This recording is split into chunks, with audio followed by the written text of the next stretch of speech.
Transition Awareness Breathing. Feeling grounded for both children and parents is essential for healthy living and learning.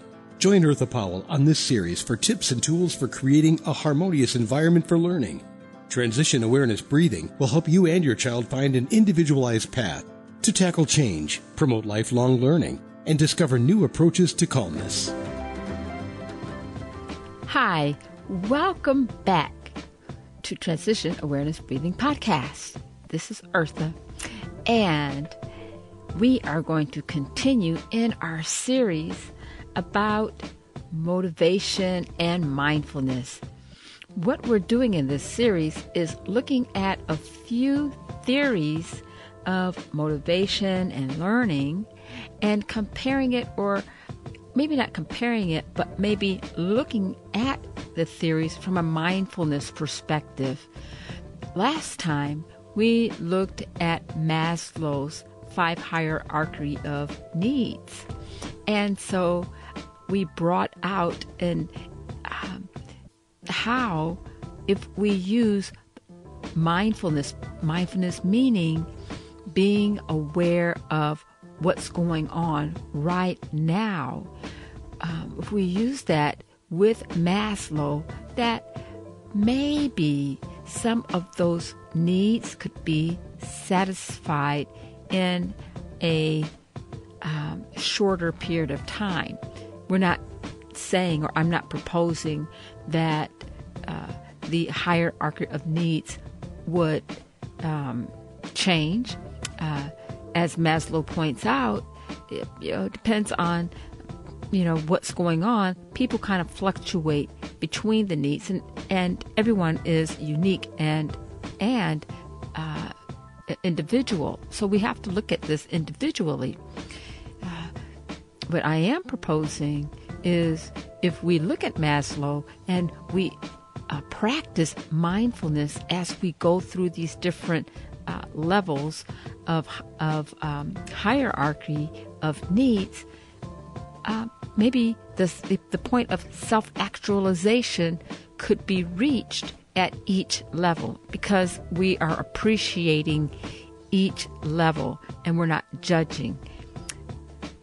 That's my summary, and that's my proposal. And I welcome your feedback and also your perception of mindfulness and Maslow's hierarchy of needs, what that looks like to you. Today, I would like to now go to another motivation theory. You may have heard of this theory. It's common, maybe not as common as Maslow's hierarchy of needs, but this one just has 2 levels. And although it just has like 2 aspects that it looks at, I think we're going to get a lot into looking at this theory from what stimulates a learning and a growth mindset versus a fixed mindset. But before I introduce this theory, I would like to thank Web Talk Radio for allowing me to have a platform to bring Transition Awareness Breathing Podcast to you. And to my producers, Mary Lou and Sam, thank you so much for making Transition Awareness Breathing Podcast available and flexible for my listeners wherever they go. Now, let's see, what's this other theory that I'm talking about? Well, this theory is called the Theory X and Theory Y. And a long time ago, back in 1960s, around in the 60s, this social psychologist named Douglas McGregor developed in this Theory X and Theory Y.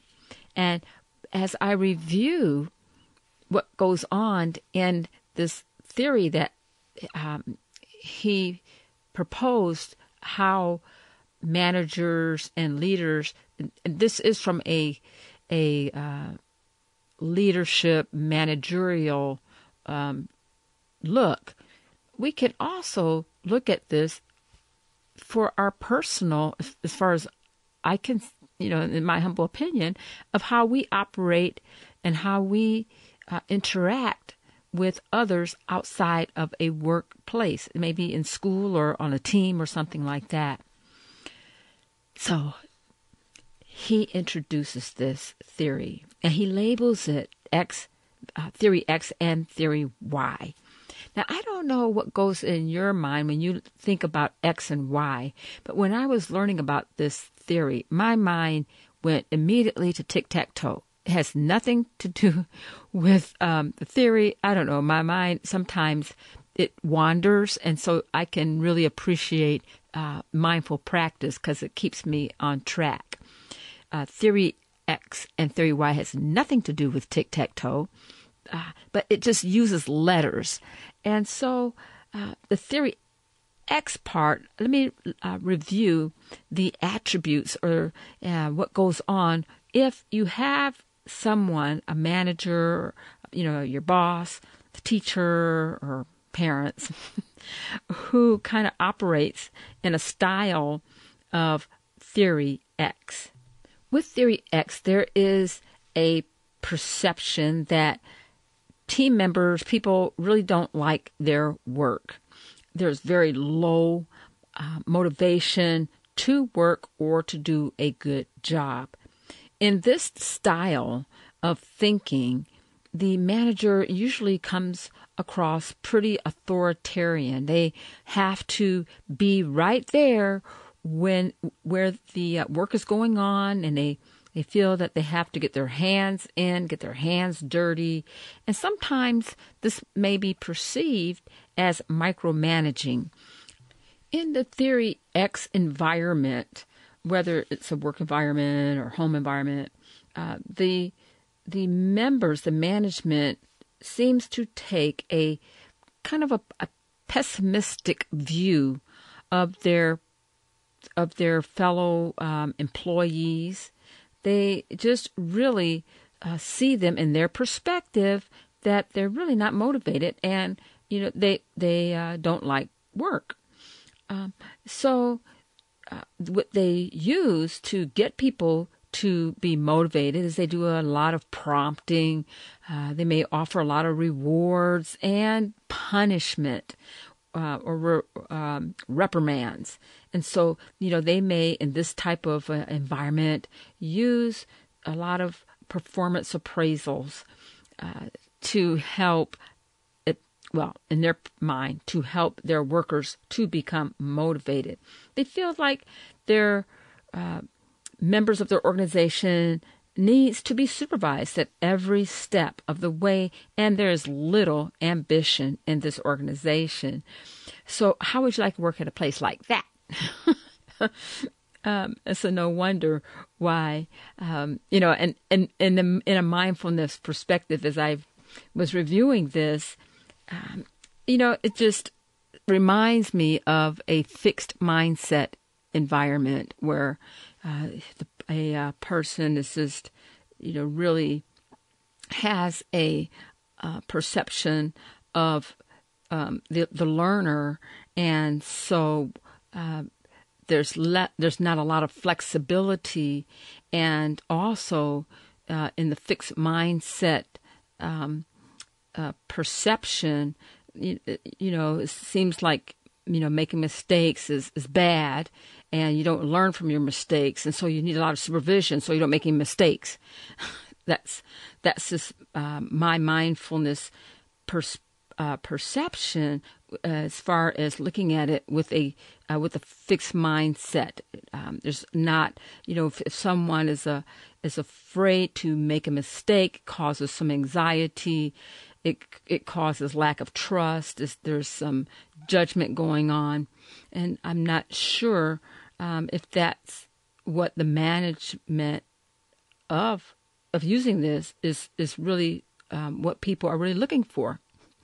Let's go on to the theory Y. Okay, so the theory Y part of the theory X and theory Y, this type of manager tends to be optimistic and have a positive opinion about their people.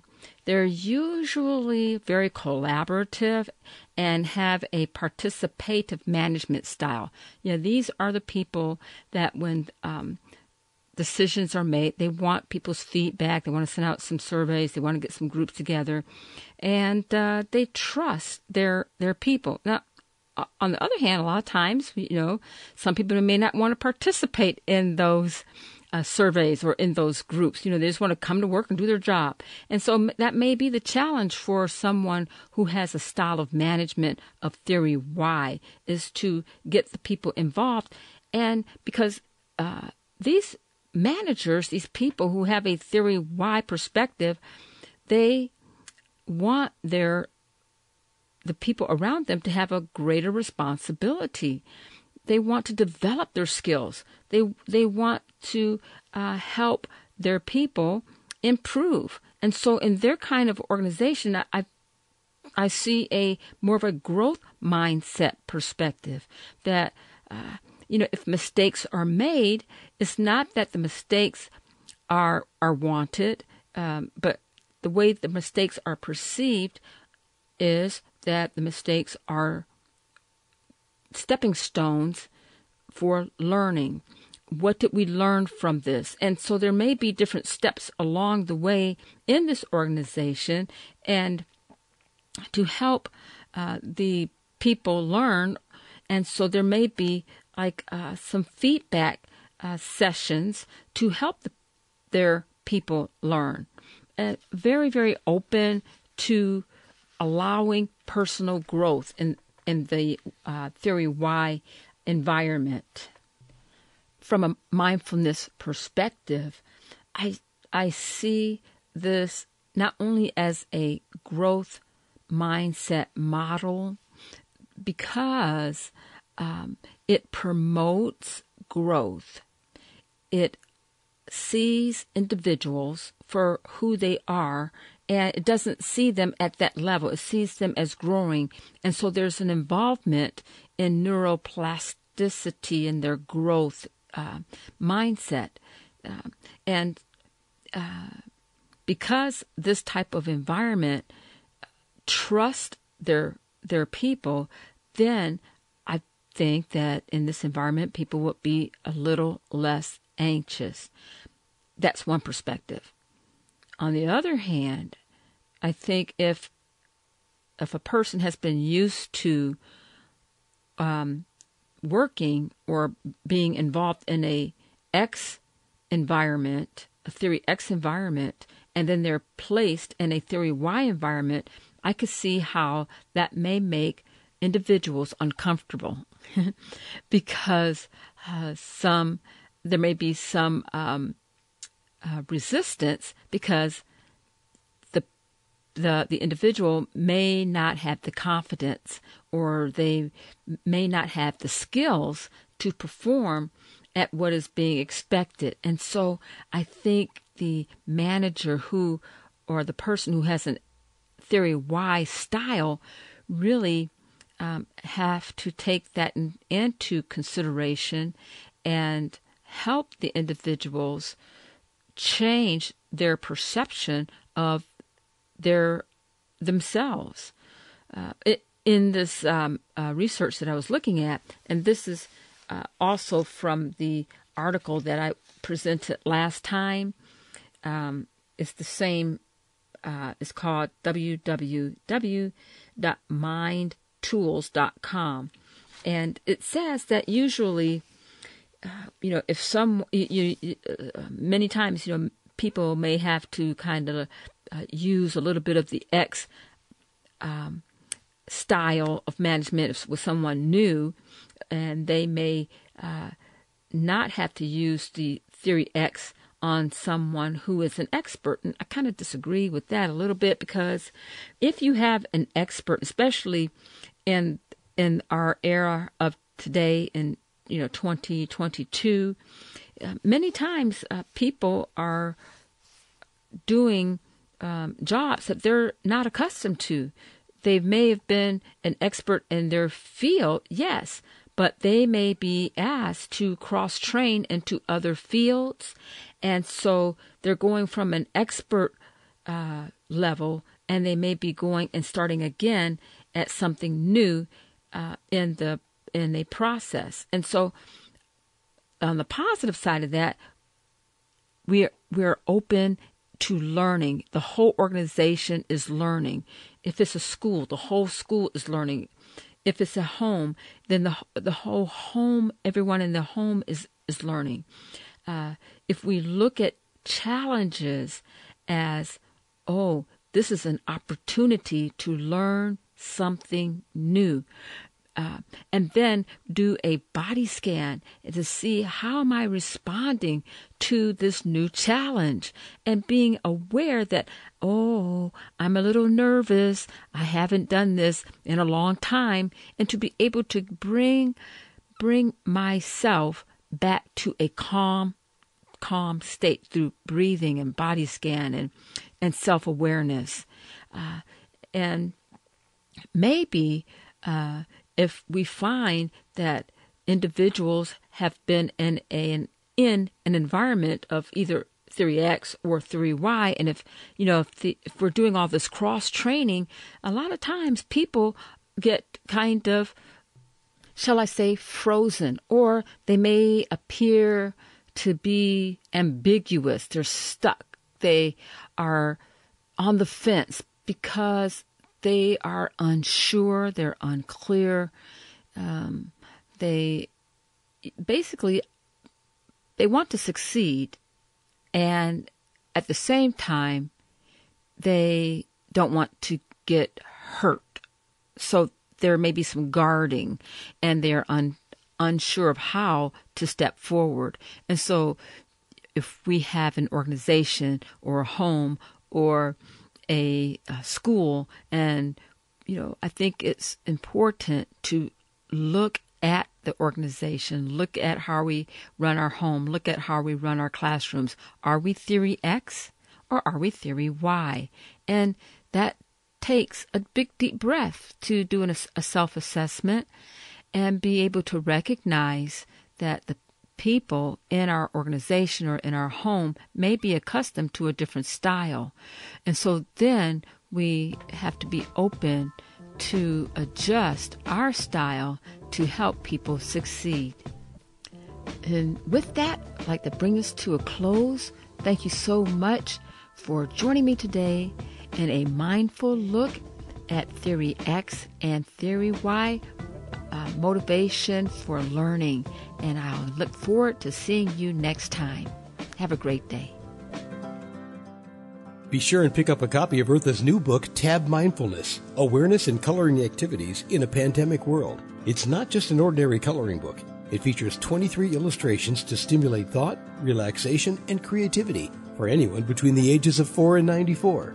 Increase your positive self-talk energy. Unlock new creative paths. Transform your time once or twice a week to create beautiful art while strengthening confidence, building positive self-talk, and sensitize self-awareness. Tab Mindfulness, Awareness and Coloring Activities in a Pandemic World. It's available now at Amazon.com.